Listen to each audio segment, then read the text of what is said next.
Next గనక చూసుకున్నట్టయితే ప్రధానంగా నెక్స్ట్ మరొక అంశం చూసుకుందాం. కేసీఆర్ కు అధికారం దక్కనివ్వను, ఇదే నా శపథం. కొడంగల్ సభలో సీఎం రేవంత్ రెడ్డి, నేను రాజకీయాల్లో ఉన్నంత వరకు బీఆర్ఎస్ కు అధికారం కల. మీ చరిత్ర ముగిసింది, మీ పార్టీకి భవిష్యత్తు లేదు. ప్రతి ఎన్నికల్లో ప్రజలు ఓడిస్తున్నా పై చేయి మాదే అంటారా? దమ్ముంటే 29న అసెంబ్లీకి రా. నీ కండలు కరిగి తోలు మిగిలిద్ది. నేను భయపడేది. నన్ను ఎన్ని రకాలుగా ఇబ్బందులు పెట్టినా నేను పగకు పోలేదు. కేటీఆర్ మా ఊరికి వస్తావా, మీ ఊరికి రావాలా? ప్రధానంగా చూసుకున్నట్టయితే ఇటు కేసీఆర్ కు అధికారం దక్కనివ్వను అంటూ కూడా, ఇదే నా శబదం అంటూ కూడా సీఎం రేవంత్ రెడ్డి వ్యాఖ్యానించడం జరిగింది. ఏదైతే ప్రధానంగా చూసుకున్నట్టయితే కొడంగల్ సభలో భాగంగా సీఎం రేవంత్ రెడ్డి ఈ మేరకు వ్యాఖ్యలు చేశారు.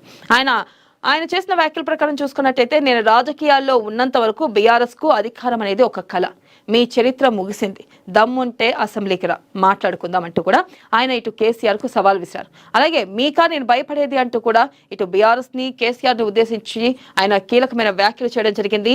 మీ పార్టీకి భవిష్యత్తు లేదు, ప్రతి ఎన్నికల్లో ప్రజలు ఓడిస్తున్నా పై చేయి మాదే అంటారా అంటూ కూడా ఆయన ఘాటు వ్యాఖ్యలు చేయడం జరిగింది.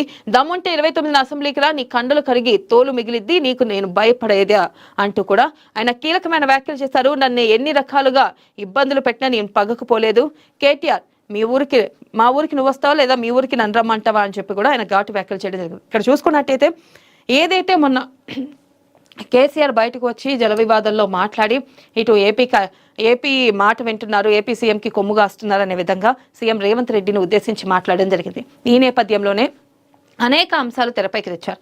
అప్పుడు కూడా సీఎం రేవంత్ రెడ్డి ఒకటే చెప్పడం జరిగింది, అసెంబ్లీకి రా, మాట్లాడుకుందాం, ప్రజాక్షేత్రంలో ప్రజల సమస్యల గురించి తెలుసుకుందాం, ప్రజా సమస్యల గురించి మాట్లాడుకుందాం అంటూ కూడా ప్రథమంగా సీఎం రేవంత్ రెడ్డి వ్యాఖ్యలిచ్చారు. కానీ ఇక్కడ చూసుకున్నట్టయితే కనుక ఇటు బీఆర్ఎస్ ఆరోపణలు చేయడం తప్ప దాంట్లో ఎటువంటి నిజాలు నిరూపించలేకపోతుంది. ఈ నేపథ్యంలోనే ఇటు మరొకసారి కొడంగల్ సభ వేదికగా సీఎం రేవంత్ రెడ్డి కేసీఆర్ కి సవాల్ చేశారు.